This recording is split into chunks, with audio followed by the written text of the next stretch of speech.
Welcome to this episode of Athletic Training Chat. We are on with Shelby and Louise, who started a project as part of their doctoral work called Access Nourishment.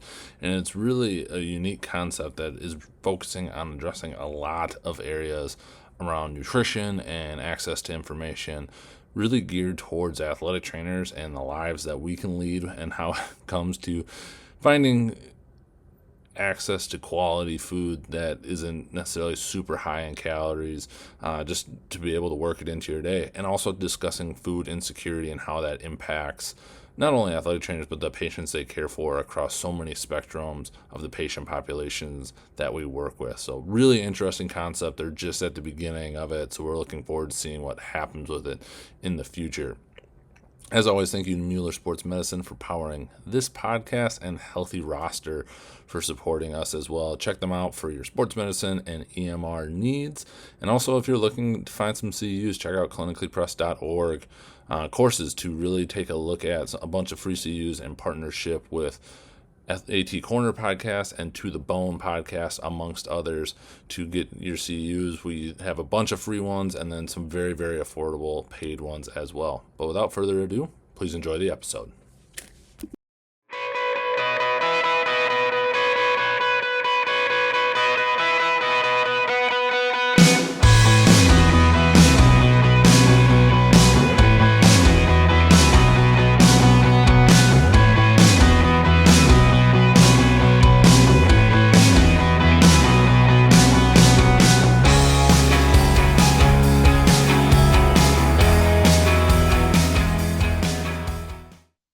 Well, welcome to this episode of Athletic Training Chat. We are on with Shelby Gonser and Louise Shines, and I'm fairly certain we connected because you, Page Access Nourishment, might have followed Athletic Training Chat. So I was clicking around, really liked the concept, kind of saw where it was going.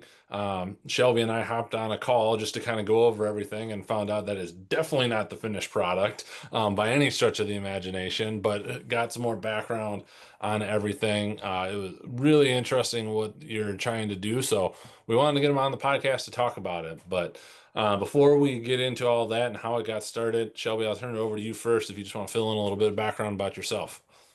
Yeah, so I'm Shelby. I'm currently the head football athletic trainer at Stephen F. Austin in Nacogdoches, Texas. Just started in that role 2 months ago now, almost to the date. But I am from Michigan. I went to Michigan State, majored in kinesiology and coaching there. Always kind of had an interest for nutrition, but never really dove into it more than my basic nutrition class. And then I completed my master's at Indiana State University in Terre Haute, Indiana. That's where I was certified. Graduated from that in 2023. And then I started my doctorate at Indiana State University a month later, doctorate of athletic training. And that is kind of where this kind of concept is coming from.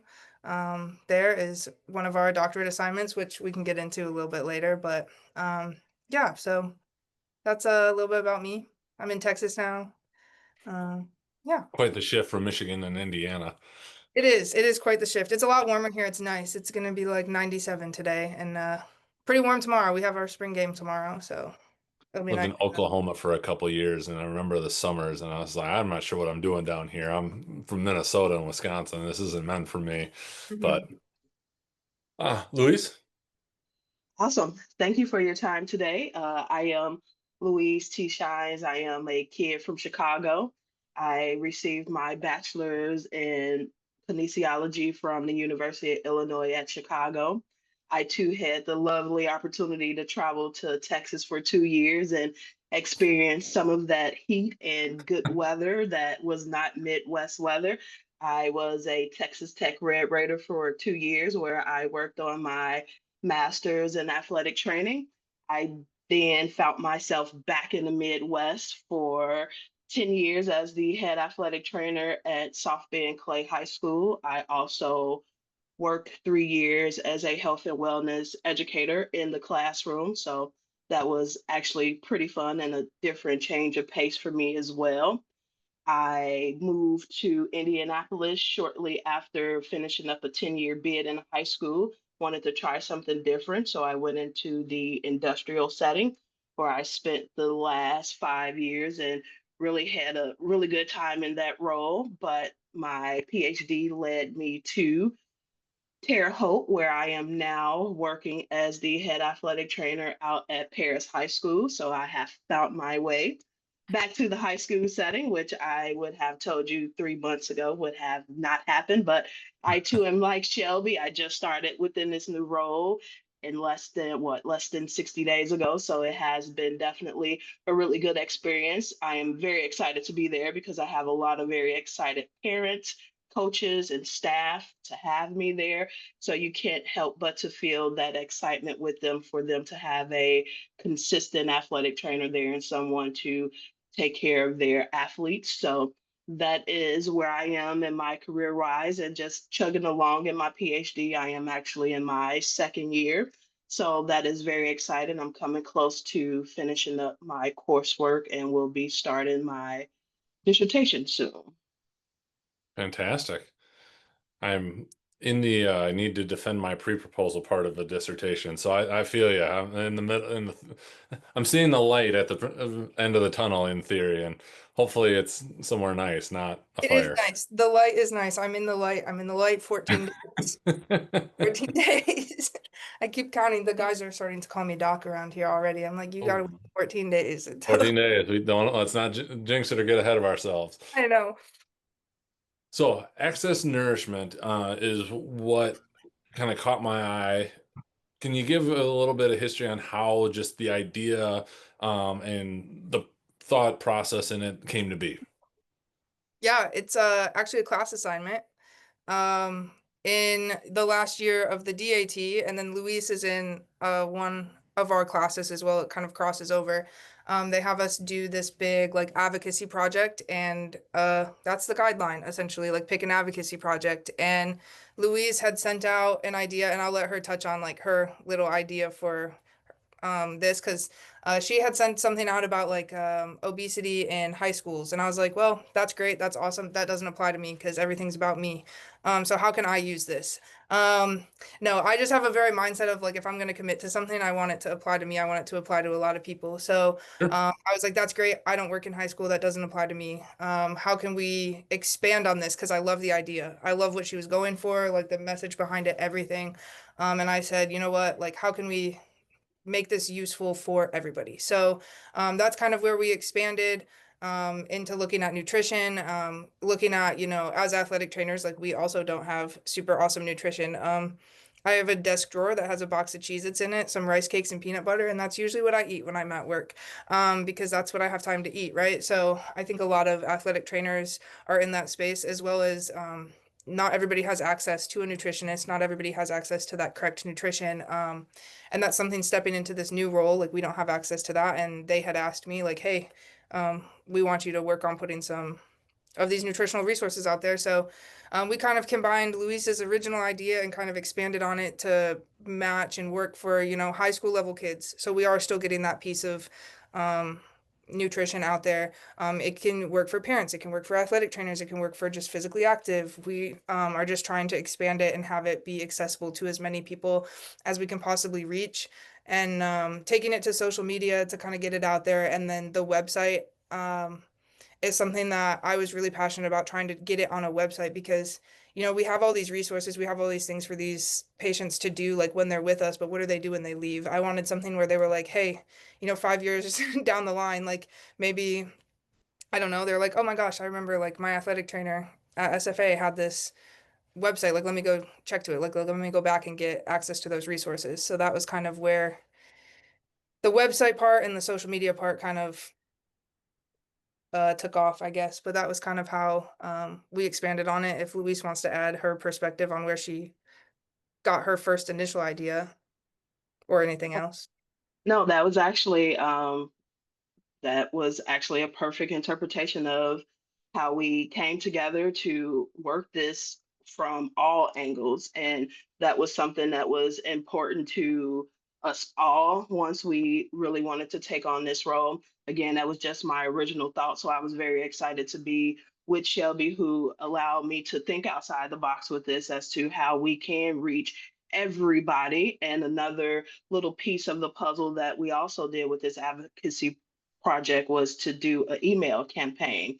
So we actually also did a email blast for over, I think I managed to get my hands on almost 1,200 different emails of principals, superintendents, current practicing athletic trainers, some alumni of the program, just to make sure that we're touching all bases and letting everybody know that this is something for everybody. As Shelby mentioned, this is for our athletes, our athletic trainers, our parents, and we want everybody to have a place where they can go and find information on food supplies and any kind of recipes or eating on a budget. We really wanted to provide that platform for everybody. One topic that came up when Shelby and I were talking, and if this doesn't take us down the place, pull it back, don't worry about it, was the idea of food insecurity. Especially, definitely I could see how it could potentially impact athletic trainers. I was fortunate enough to not have that issue, but I also know how much I got paid once upon a time and whatnot, and it wasn't a lot. So it could definitely be an option, but definitely when you look at high school student athletes, that could definitely be a thing. Even in collegiate scholarship and definitely non-scholarship athletes, it's hard being a college kid and all the things. Is that an area of focus with this as well? And then, with that, how big of a problem is food insecurity? Because I know I've met even people I know who have talked about food insecurity that I would not have anticipated ever ran into that issue until they said something. Right. I think that's something that I pressed really, really hard into it at the beginning and kind of stepped back a little bit. That was one of my main focuses. Um, through the DAT, I don't remember which, there was an assignment that we did that we had to look at different health disparities. And that one, like, I was just caught off guard by how much like food insecurity there potentially is. And like even looking like I'm at a Division 1 school right now, right? It's FCS, so it's a lower Division 1, but it's Division 1. But like not like there's walk-ons on the team, right? There like not everybody is given a sufficient stipend. We can't afford to feed everybody, right? Like that's a lot of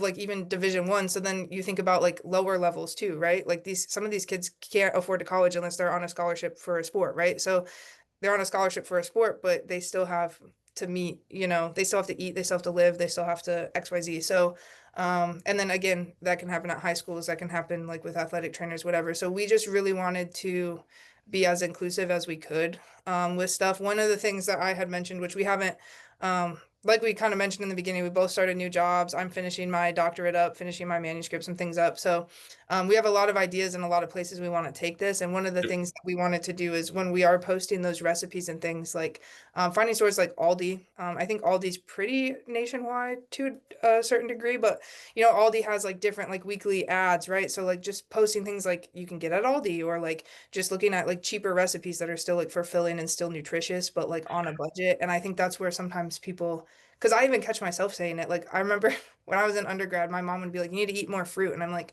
"Okay, well that's expensive. Like you need to eat better. Well, that's expensive. Like fruit is expensive." So, different things like that. So just kind of educating on, okay, well, like here's how we can still get a nutritious meal, get a meal that can fuel you for, whatever you are participating in, but while being on a budget and while being able to maintain it.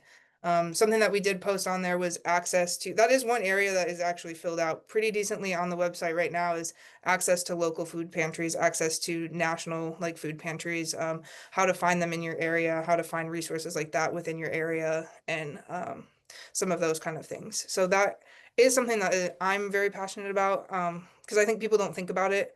I think people I think it's a lot more common than people think. I think if you were to take an entire football roster of 130 guys and ask them, I'm pretty confident there would be over 40 of them that struggle with some sort of food insecurity at some level. I can believe that. we're recording this at the end of April in 2025, and the world is what the world is right now, and who knows with prices and things, with just a lot of moving parts. We'll just leave it at that. Um, from everything you guys are putting together, eating, and I use healthy in quotes because it can be a lot of definitions working there. Is it possible to do it on a budget? You reference that, fruit's expensive. We've got two kids that love fruit, and we spend plenty of money on said things, but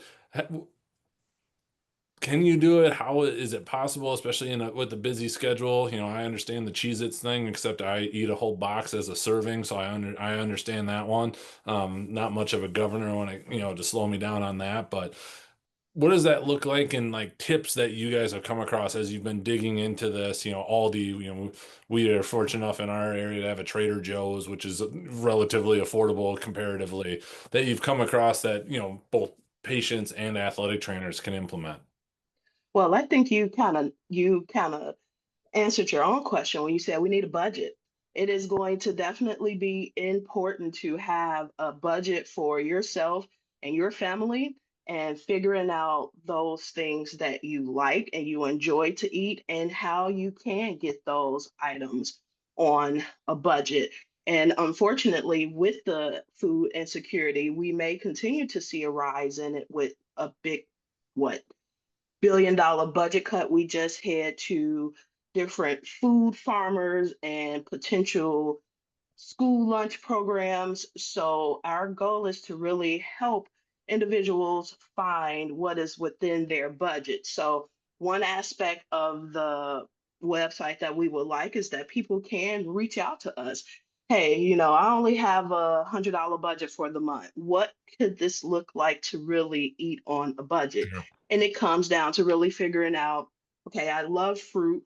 What fruit is on sale at Aldi's? What fruit is going for cheap because it's not the prettiest fruit in the basket, but it is still an edible piece of fruit.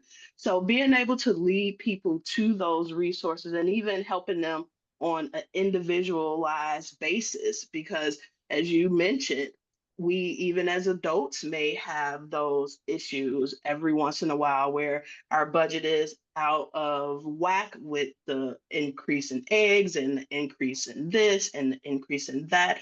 So it's really figuring out what your budget is, what you like to eat that is nutrition dense and nutrition rich, and helping you find what that is and where that and what that would look like for you. And I think, to be, like, quite honest too, like, this is gonna sound maybe like, I don't know what the word is, but, like, just, like, teaching people, like, what basic nutrition is. I think that's, like, Right. something for me is, like, I just didn't have, like, the best grasp when I was in undergrad on, like, what basic nutrition is. Like, okay, is a rice cake and peanut butter the most healthy thing for me to be eating? No, but it's quick, it's light, it's very low calorie, but it's dense, it's got protein, it's got enough that can keep me fueled in a quick, like, okay, I've got 30 seconds to eat some food and then I've got to, get back out to practice or XYZ, whatever it is. So, like, looking like something like that, rice cakes are like what, less than $3, and the peanut butter is, I don't know how much peanut butter is, but it lasts for, a long amount of time, so, like, stuff like that. And just kind of educated on, like, just like, these quick, easy snacks that can get you through, or things like that. Like, just literally going back to, like, basic nutrition, I think is something that's lacking in education everywhere. Yeah, I know we ran into it a lot when our Division 3 is like, people think they're football players trying to gain weight, think they're eating a lot until you showed them actually how much you need and what that actually equates to. And it's quite a bit more than they thought that it was. We had always jealous of these ones that should needed to be consuming like 6,000 calories just to maintain where they were. And then when we actually mapped out what 6,000 calories looked like, they're like, oh, I guess I'm not consuming enough, and they weren't. So I agree, just that basics of it gets lost easily, and it's peanut. You mentioned peanut butter, and that's a tough one because what's a serving size of peanut butter? A tablespoon. Yeah, Well, who has one serving size of peanut butter? I right. haven't had them. There's a lot of definitions of what that could be. Yeah. So. From the AT side, if what have you guys found or done yourself, to help make, quote unquote better choices. I hate the framing and the wording of that, but when you're busy, some go-to options that have been the most beneficial to you. And you mentioned the rice cakes and peanut butter, but what other things have you found that are affordable yet on the better side of nutrition, when you can make it happen? I try to bring when I can. I try to bring like fruit to work, like berries, because that's quick. Like again, like I can leave a container of berries open on my desk and kind of grab and go. Sure. Grab and go person. I'll also put them on my little rice cake and peanut butter. The guys all make fun of me. It's like my staple here. I'll walk around with it. Um, but I think just having like access to food in my office has been like because there might be some days where I'm like, okay, I need to go to lunch, but stuff happens and I'm just not able to get away. Sure. Or I don't have the time or, XYZ. I'm in a new role, so I'm still learning like the new admin and the new, all of that kind of stuff. So just I literally have a drawer and it's just food. It's just snacks. It's like granola bars and I try to put like I do have a bag of Reese's Pieces in here. I'm not gonna lie to y'all. There is a little sweet treat in the desk, but for the most part, I try to keep things that are gonna be like a quick, easy fuel, but enough to like feed me and fuel me through the day. So it's not like I'm missing like meals, right? But something that I have in here because Chick-fil-A is 2 minutes down the street, and I can easily DoorDash some Chick-fil-A to my office. But if I have food here, it's like nope, I've got I have something else here. I'm gonna take Right. that option. So I think just having something on deck has been what's really saved me. That at ISU, Louise knows this, there's a place, George's. If anybody's from ISU out there listening, I would just walk across the street to George's and it's delicious, but it's not the most healthy. And I would just walk across the street to George's and I would eat that all the time. And I made it a point to when I came here that I was just not going to do that. So I think that's the biggest thing for me is trying to have something on deck. Um, but I'm still figuring that out. That's something that I Agreed. struggle with. So I'm still trying to work on figuring out what's going to be best for me. Yeah, no, and I agree with Shelby. It's about having the food with you that makes the difference in the whole entire day. It makes it so less appealing to go to a place like George's when you have something with you that you've already prepared that you're interested in eating. My go-tos are wraps. I am a wrap Mhm. person. I could put anything in a wrap and that kind of will cover all my bases. I have my protein, I have some veggies, I have something a little crunchy, something a little tasty, and it's something I can grab and go, something that I can prepare the night before to have with me. But as Shelby stated, as an athletic trainer, we are all busy. So that sometimes is hard to maintain. So again, finding your happy medium. And that is what I'm working on as well in a new role with new shift times. What does that look like? When do I eat? I even cross between time zones. So half of the time I'm the wrong person to even ask what time it is because I'm really not sure because I am Oh, on that would be multiple awful. time zones. Yeah, it is one piece of advice that I was given that I am taking to heart is to stay on one time zone. So I stay on Eastern time zone, which is great, but my job is all central. So they talk to me centrally and I have no clue what they're talking about. Oh, And when I geez. talk to them Eastern, they're like, wait, no, that's the wrong time. So again, it's about finding those times to eat. One thing that I did as a continuing education was timing for nutrition. What Yeah. does that look like? You wake up in the morning and you don't eat till 4 or 5 hours later, then you're already in a sugar crash. You're already hungry. You've already are not at your best because you haven't fueled yourself within that first hour that it is recommended for you to eat once you have gotten up and started your day. So again, it's just about having things prepped and prepared. And that's actually one of the components that we want to put on our website. What does that look like to food prep on a budget? What does that look like to food prep in general? And I am doing that to even just teach myself because that Sure. can be a bit of my Achilles heel to actually have things food prepped, things ready to go, things you could just snatch out of the refrigerator or snatch out the drawer. That all makes a difference because if you don't have those things, then like Shelby said, you DoorDash into Chick-fil-A or you are walking across the street to George's for cheese fries, which is my not so good one, And then you are wondering why you're not feeling your best and you're feeling slowed down and you're not present for your athletes the way you want to, or even present for yourself the way you want to. So it is definitely about having the food with you that you want and need to eat. Totally agree. Yeah, that's one I found of what I eat at lunch definitely has an impact on how I feel that afternoon. And if I start combining too many things, and it gets heavy, I'm ready for that 2 o'clock nap. But if I Mhm. can keep it a lot simpler, some sort of salad with a protein or something, some things that just keep it a little lighter, I tend to do much, much better through the rest of the day. What else around access nourishment, I guess, currently working on or really want to hope to expand with it in the future that we haven't talked about?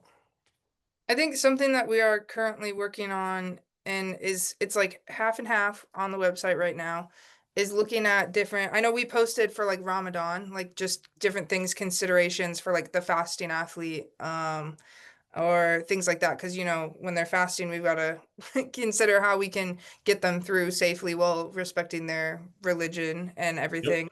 Um, but just looking at some different like special considerations. So right now the resources that we have up on the website are like position statements, NATA position statements. As far as like athletes with diabetes, I believe I've posted on there some like hydration considerations, just different things like that. So just some of the broad overviews there. Something I would like to look into more, I'm in the process of looking into more, is fueling with females who are menstruating, Sure. and looking into like that a little bit. I also thought about with that, like looking into, because there are times when you may have a pregnant athlete when they're still cleared to participate. So looking into resources on that in the future. I have not fully dived into that one yet, but that's Yeah. something that I am kind of interested in just posting resources. And, it might not be like, it's not necessarily we're creating all of the resources. We do some content creation, but my vision and kind of our vision for this is creating a resource hub. I don't want to have to look up, like if I'm looking like, oh, how do we do hydration testing? I don't want to have to look up those standards and then also look at, okay, well, now how do I properly hydrate them if they are low? Because those are going to be two Sure. different, I'm going to have to look up two different things for that. I want to be able to go to one place and have it all in one place. So that's kind of our main like idea, I guess, in Louise and I's head is like a research hub or a resource hub, like just one place where we can go to get general nutritional information. So, like I said, we are doing a bit of content creation, and Louise has done amazing with like the emails. She kind of spearheaded that and reached out to all those people and kind of gaining those connections and all of that. So, um, yeah, that's what I have that I'm planning. I know Louise might have some others. Yeah, some other things that I was thinking about that go hand in hand with that is meeting them where they are culturally. Because not all of us eat the same, or not all of us came from the same nutritional background as well. So finding those foods that are appeasing for that particular person, making sure it's healthy, making sure they're getting those supplies. So again, just creating a lot of different soundboards for individuals. One idea that I was thinking about is nutrition for Women's Health Month. As Shelby mentioned, as women, we go through hormonal changes, menstruation cycles. What does that look like when we eat during those times? Is it a big difference when we eat across cultures? What does that look like? How can we help each individual within that culture meet their needs? And again, as she said, we want to be a resource hub. I want everybody to know that you can come here and find information. And if you can't find the information, shoot us an email. We can help you find that information and hope and learn something with you. Because I think a big part of that for me, as well as I am working on my PhD in instructional leadership, is about education. Not Yep. only educating those around us, but educating myself and my peers as well. And because I think that is really important at the end of the day. Awesome. Ready for the athletic training chat questions? Let's go. Let's go. Where do you see athletic training going in the next 5 to 10 years? Well, for me, in the next 5 to 10 years, I see athletic training continuing to expand from the sideline. I personally had the opportunity to work in an industrial setting, and I saw just how important we were in an industrial setting, not only for prevention, but for nutrition as well. And you're working with a different population. So these are not necessarily people who are athletes who are getting that movement because of their sport. I had a ton of conversations with individuals about how movement is important for injury prevention and for pain management. So I see us stepping into roles that are just away from the sideline, although we'll still be there as well, but just stepping away from those roles of your traditional, you are on a sideline. I also had the opportunity to work in telehealth. And I can see that booming for us as athletic trainers. One thing that I did in my industrial setting was ergonomic assessments. And I literally did that from people from coast to coast. I even had employees that were in Canada. So I got to work with a wide range of people all across the states in the telehealth realm for ergonomic assessments. So I just see us booming. And one thing that I am involved in is recruitment. So I am also hoping to continue to increase the number of young people that we have that are excited to be athletic trainers, want to know what an athletic trainer is and what we can do to, again, help this world be a healthier place, not only for our athletes on the field, but for our working athletes and for our athletes that work in your desk setting, making sure they know what that is and that they do also have to take care of themselves while they're sitting down all day. So I am hoping for this big boom and hoping to be a part of that, especially within the recruitment component of just grabbing young minds, going into these high schools, not only speaking to the athletes who know who an athletic trainer is, but going into some of the classrooms that don't know what an athletic trainer is and presenting ourselves as to what we do and how we can definitely make a difference to bring people bring people to the profession because we need it. Awesome. Shelby? Yeah, I agree with all of that. I think something for me, um, I will never leave the traditional setting. I won't do it. I will be on that football sideline until the day I retire. Um, so I'm a very like, I don't know what to call that, but that's my mindset. So me and Louise are kind of different in that, but I think there's a lot of room specifically in the traditional collegiate athletic training setting, um, for room for advocacy, growth, quality improvement. I think, me coming in here, I did my first year's certified year and a half at Indiana State, which there's a lot of doctoral students that are, GAs there, and obviously the doctorate program is right there. So a lot of the concepts of like advocating for the profession, moving the profession forward, the quality improvement, the, XYZ, whatever that is, has been always right there. So coming now here to where that's, I don't want to say a foreign concept. Foreign is not the right word, but like I don't know what other word to use. So like a foreign concept here where I can really make a difference and kind of bring in some of these new concepts. And they like we're a pretty young staff here, so they're like super excited that I'm bringing all these concepts in and like actually driving them. Or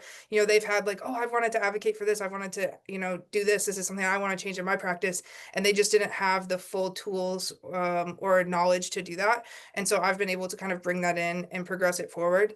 Something that we're doing here is specifically with my position hiring in, we were able to advocate for a higher salary. And now I'm working because of where I got my salary to be, to kind of advocate to increase that for everybody else with the position Sure. advocating for what we are actually doing. Obviously why we're needed. I think everything with like Damar Hamlin and like all of those other big names, big things that have happened in the last few years within athletics, and having athletic trainers there is obviously now an importance. Just beginning to advocate. I think we're starting to get more of that recognition. I'm hoping in the next 5 to 10 years, we're moving to a place where we are better appreciated and better compensated and are able to, like Louise said, expand into these other roles because athletic trainers can really do so much. We're so versatile. Just because I will be on the football sideline forever doesn't mean every athletic trainer needs to be on the football sideline forever. So I'm very big on advocating for athletic trainers to go in those new non-traditional settings. I think it's amazing, but yeah. I had those same thoughts, and I never ended up. Well, I did end up back on a football sideline, but didn't stay there forever, obviously. But I understand the feeling. I'm young, it might change, but right now, I hear it. Then that's it. Happened to me. It And happened to I me. found my way back on the football sideline as well, and cannot believe it either. Yep, yep. It's funny how it all shifts. What advice would you go back and give yourself as a quote unquote young athletic trainer? Because obviously that's slightly different for both of you. It's just your levels of experience.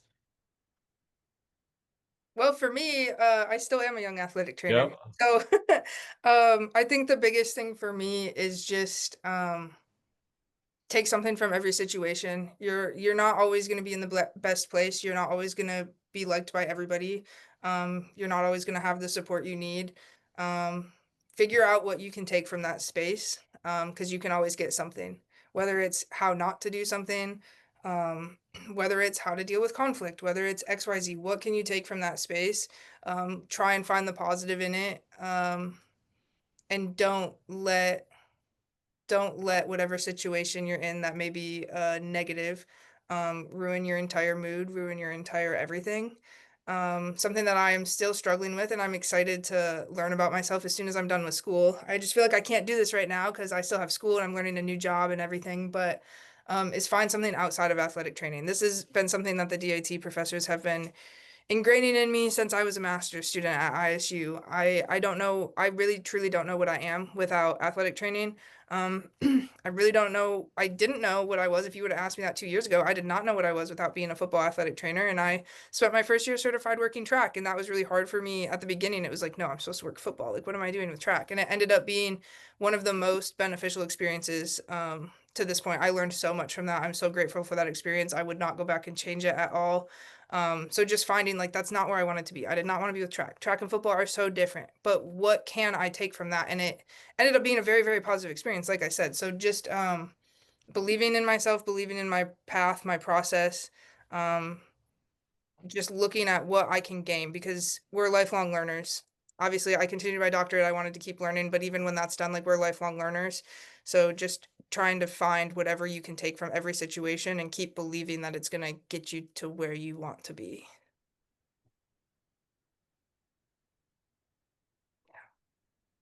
I wish I would have thought the same, been able to think about the same thing when I was at that stage of your career. So, Luis, did you have anything on that one? Yeah, no, I really thought that was a great question that you asked. And I think one thing that I would tell myself as a young athletic trainer is to not stop advocating for yourself and your profession. I We can all get complacent in the jobs that we're in and just kind of start going with the daily flow of everything.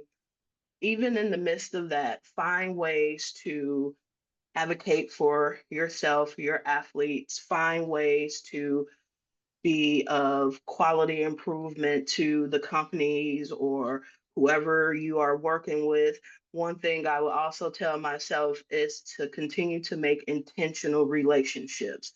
Those relationships that you build with different people to help make all the difference in athletic training. You speak to that one right person or ask that one right person the right question, and it could change our setting as we know it. So, just to continue to advocate for us as athletic trainers, continue to advocate for yourself. And as Shelby said, find something to do outside of athletic training so that your sole identity is not based on who you are as an athletic trainer. Because if that piece is taken away from you, I want you to know that you are still valuable to this world we live in and you can still make a difference. And as Shelby said, I can't say it even better. We're lifelong learners. And that was one of the reasons why I got into athletic training because I knew it was a place where I will forever be able to grow and learn new things and be a contemporary athletic trainer. They're all new things popping up everywhere. So again, just being a lifelong learner and taking advantage of that. So I would tell my younger self to just keep advocating, keep growing, and keep enjoying yourself. Don't lose the love for the profession, because I know we all have those, like Shelby said, those little instances where it can say, oh, why am I doing this? When you have those questions for yourselves, take a moment, take a deep breath, and answer that question and remember why you are in the role that you're in. And I think we'll all be better athletic trainers at the end of the day if we take that step back and ask ourselves that question when we are in those moments. Definitely. As an AT in your role, how do you take care of yourself?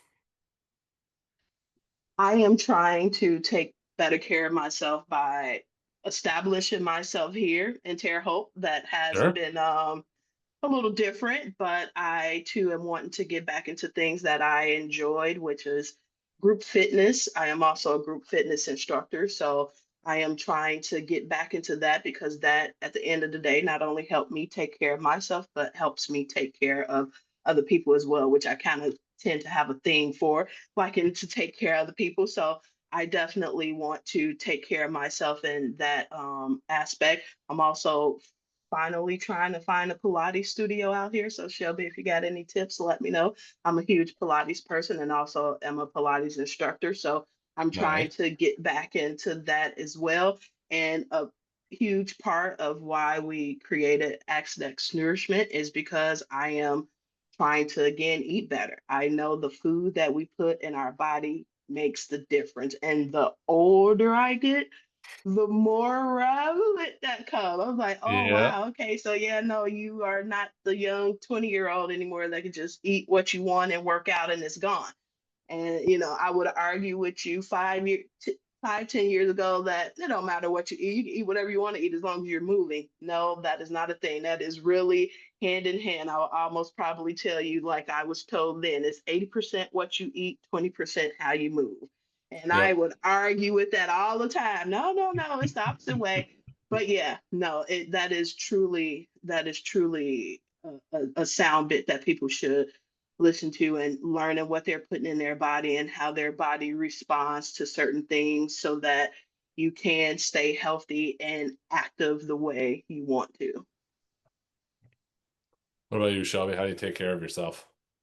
That is a work in progress. We're still working on that. Understand that. Understand that. I finally had it figured out in Terre Haute, and then I up and moved. Yep. So Yep, I was yeah, the moving opposite. here, it's been definitely a change. I didn't know anybody, right? So I have two dogs. I have a nice hiking trail by my apartment. I've been taking them on that, try to get outside, try to just like step away from like work and school right now. I think this will be a lot easier when I don't have that school piece.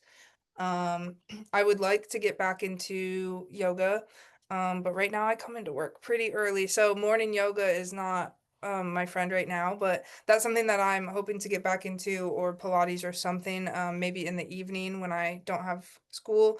Sure. Um, and then I really just try to be social. I think that's something it's like it's interesting because sometimes it's like, okay, I was just with people for 14 hours today. Like, like I want to go home and like be alone, but I also just want to like hang out and not talk about work things sometimes. So, Sure. just finding those people who I've created a good connection with and can do that. And actually, my two best friends right now are both athletic trainers, but we have the perfect balance of like, we could talk about work a little bit, but then we also talk about other things and we like bounce ideas off of each other and just kind of doing that. So for me, social, big social person, big kind of just hanging out. I love to eat. So I love to go out to eat and just kind of hang out with friends in that way, in that type of setting. So um yeah. Perfect. If you could change or eliminate one thing, could be a modality, a common practice, a mindset, really anything of your choosing in the field of athletic training, what would it be? If I could eliminate a modality, I would for sure take away ultrasound. Heard that one before, and I don't know that there's too much argument back against it. feel like I want to change mindset, but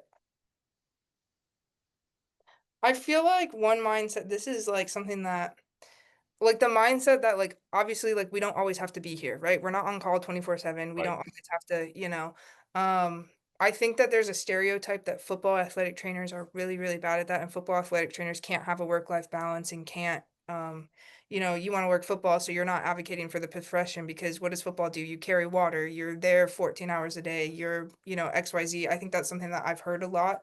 Um when I say that I wanna work football. I know there's people that you either wanna work it or you don't wanna work it. I love it. It's long days, it's a lot of work, it's hard, I don't think carrying a rack of water is not advocating for me and not advocating for the profession. I don't think working long hours is not advocating for the profession.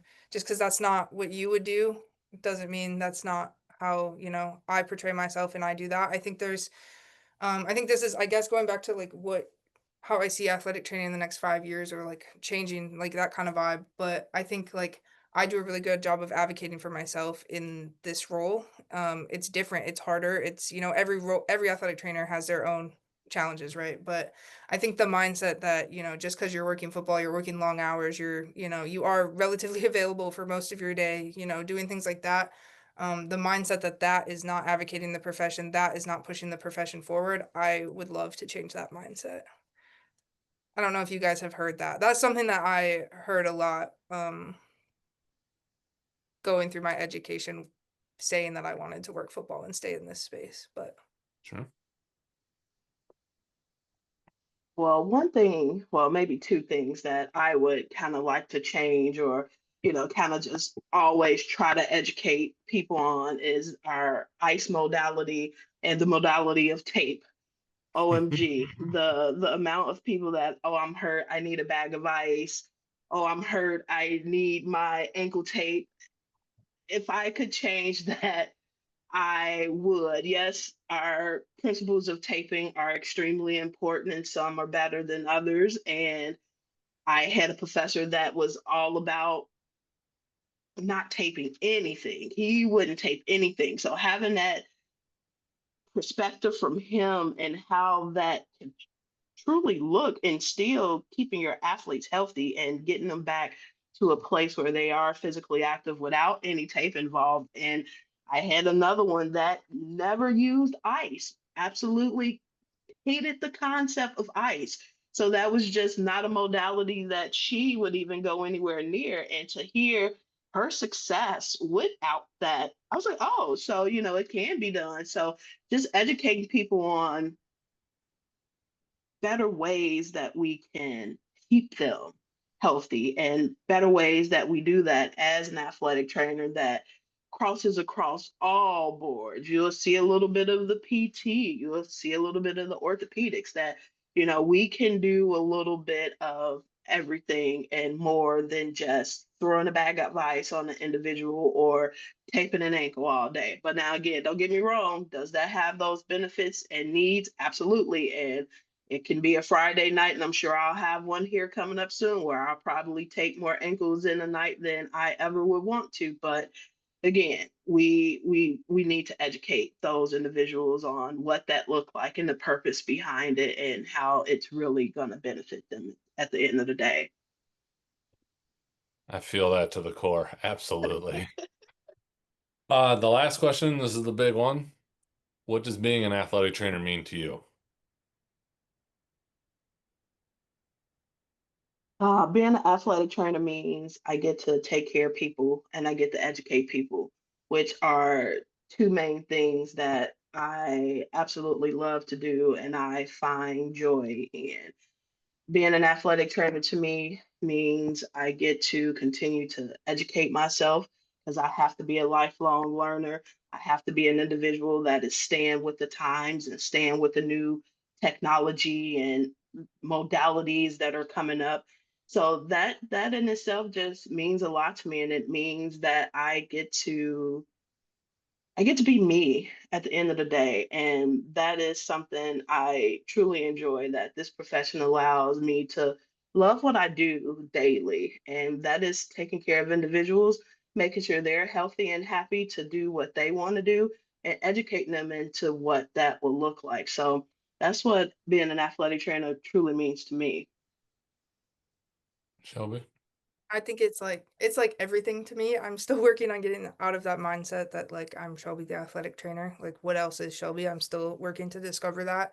So right now it's like it's everything to me. I think um I really just like to have an impact on people's lives, whether they were injured or not injured. I just like to be kind of create. I really enjoy to create that safe space for everybody. Like I said, when I came in here, there was like 5 of them in my office. They're off today. The spring game's tomorrow. None of them had to be here, and they knew that I was going to be here. And one of them brought me coffee. They just came to say, hey, like just checking in, like things like that. Just like having a positive impact on.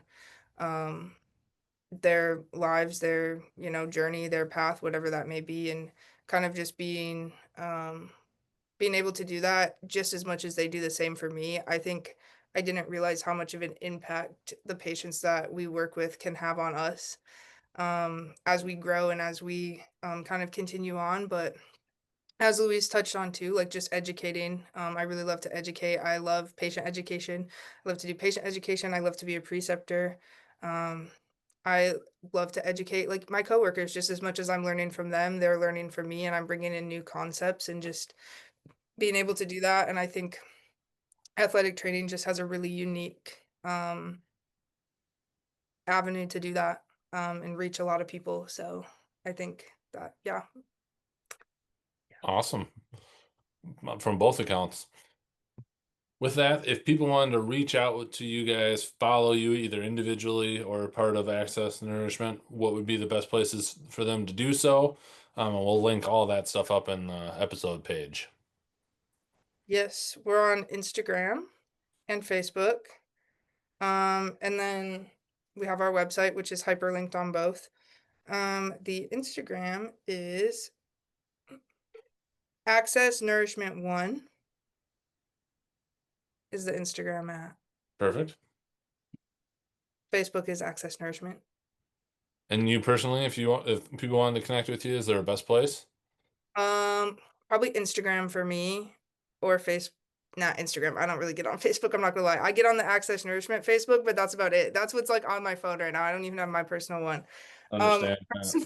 My personal Instagram is Shelby .Gonser7. And we also Mhm. have an email address. Reach out to us via our email address, which I believe is I think it's Access Nourishment 1 at Outlook. Outlook. Yep, that is it. I just pulled it up. So, yep, please feel free to reach out to us there. I was excited that Shelby was my social media person because I am absolutely horrible with both. So if you want to reach out to us there, we can definitely make sure we get back in touch with you. But to access me personally, going through the email, I'm definitely be able to get back in touch with anybody there, and we'll definitely check you out on the socials as well. Perfect. Well, thank you both for taking the time and helping coordinate it. It's always tough when we get multiple guests to just get schedules to align, given the nature of the world and the profession. But really appreciate it, and we'll definitely have to do a follow up. Once you guys done with school in some form or fashion for one or both of you, and have been able to really get into what you're doing. So thank you again. Yeah, thank you. Thank you. Thank you for checking out this episode of Athletic Training Chat, and hopefully you got something, learned something, especially as it pertains to access to nutrition and food insecurity. Really very much looking forward to seeing what Shelby and Louise are able to come up with this in the future, amongst all the other things that they are doing. But really, really important topic, one that's becoming more near and dear to me as we try and, through Clinically Press, look at some food insecurity things that we can do and try and help with through the nonprofit work. So really hope that you go check out their Instagram, and as they continue to build out their webpage. If you're interested in the idea of journaling, check out the Athletic Training Daily Journal. We have a free 14-day trial at clinicallypress.org/shop. No payment info required, just go through the checkout. It will be free, and download that. You can get the whole thing either in PDF version there or at Amazon.com by searching for Athletic Training Daily Journal. We appreciate you taking time to listen to this, and we'll catch you next episode.